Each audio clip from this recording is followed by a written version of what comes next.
Hi everyone, spraycasso here. Welcome back to another show. Today I'm going to show you an advanced bubble painting.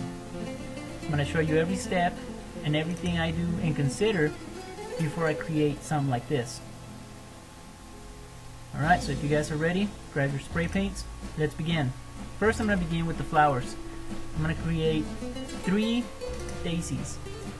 So I'll place my first one here. Maybe one here. I don't know, maybe one here. Then I'm going to spray orange on top of that. Just like so. Now, with the green, I'm going to surround the empty spots. And I'm going to color it green. With a little bit of orange. I'm going to put a little bit of orange on top of that. So it'll have something like this when you're done. Now I'm going to create a vase. This will be the main objective of our painting.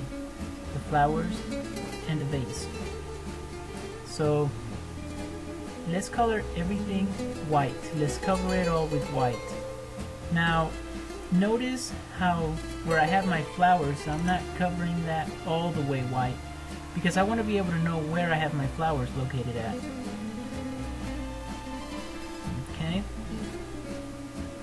You don't want to lose the flowers in the white. I still know pretty much where they're at. I can see them. Alright.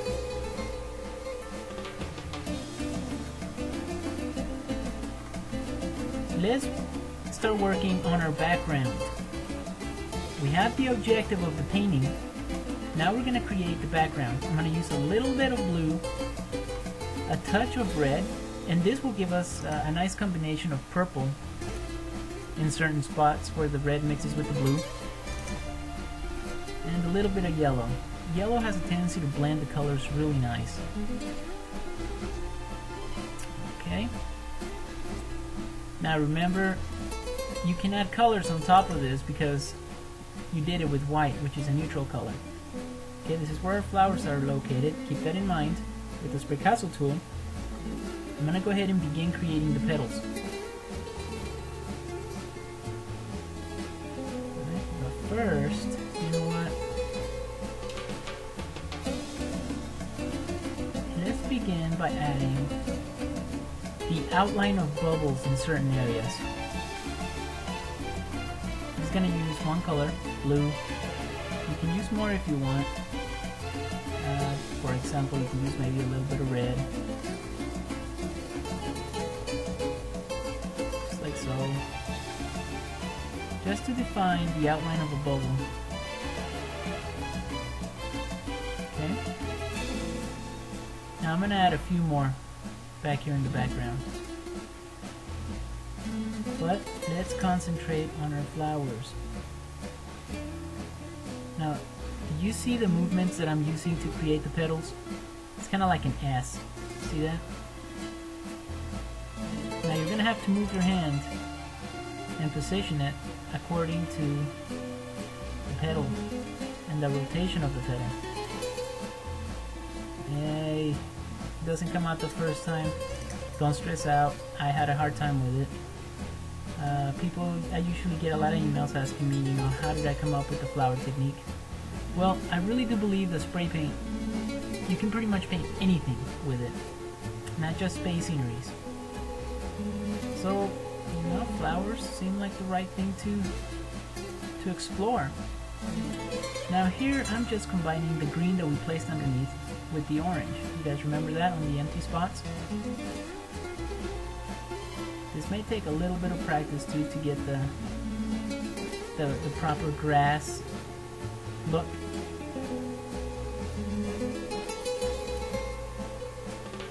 Just like so. Add a few leaves behind the flowers to make it more realistic.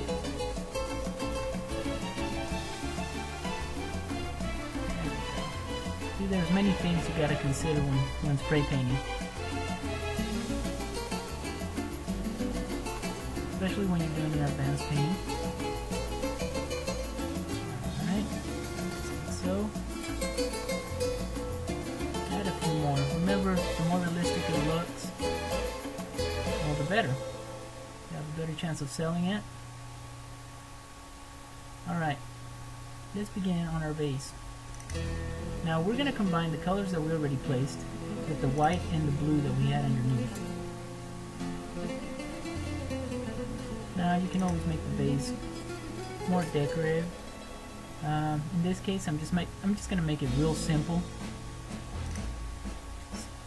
Maybe like a cylinder. You can add a handle. You can add all sorts of cool effects, and maybe I'll make a tutorial about that.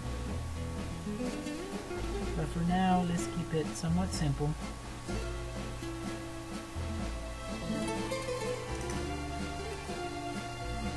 Alright, now you guys have seen me do a lot of... I've done beer bottles as well. I'm not promoting the beer. Alright, now this is a tricky part. You have to have some guts to do this, man. I'm just adding a little bit of brown in the middle of the flowers. Make sure you practice offside somewhere to make sure that it's going to come out round. Now with the white, I'm just adding some reflections to the glass. See that? Alright, now let's add some more bubbles.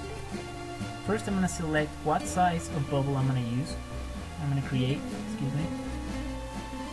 Yeah, I think that's a good size. Now remember, it's very important. Alright, let me just find the right there. Make sure you spray on the actual stencil of the bubble and not on the painting. So you're aiming for the sides of the bubble maker. Alright, maybe a little bit of blue. Now, I like it when you add a lot of colors to the bubbles. It gives them a fantasy touch, and at the same time, a touch of realism. Because if you've well seen bubbles, well, they're pretty colorful. So I'm adding blue, orange, red, green. But it's also important that you use white to show reflection. And I usually do 2 sprays of white, 1 on each side. Nice. Alright. Now I'm going to do that throughout the painting, different sizes. There you go, make a smaller one. I'll place that one right about here. Okay, so now we've created several bubbles. Like so. Now here's another part where you're going to need some guts, man. Gonna add the reflection on the bubble.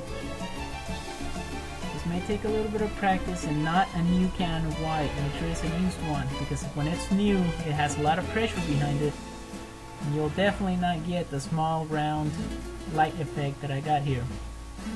You'll get a big bright swoosh right on the painting. So make sure you use a used white can. Now let's take a look at the detail. Those flowers, the petals, the vase, the bubbles, the light on the bubbles. Great!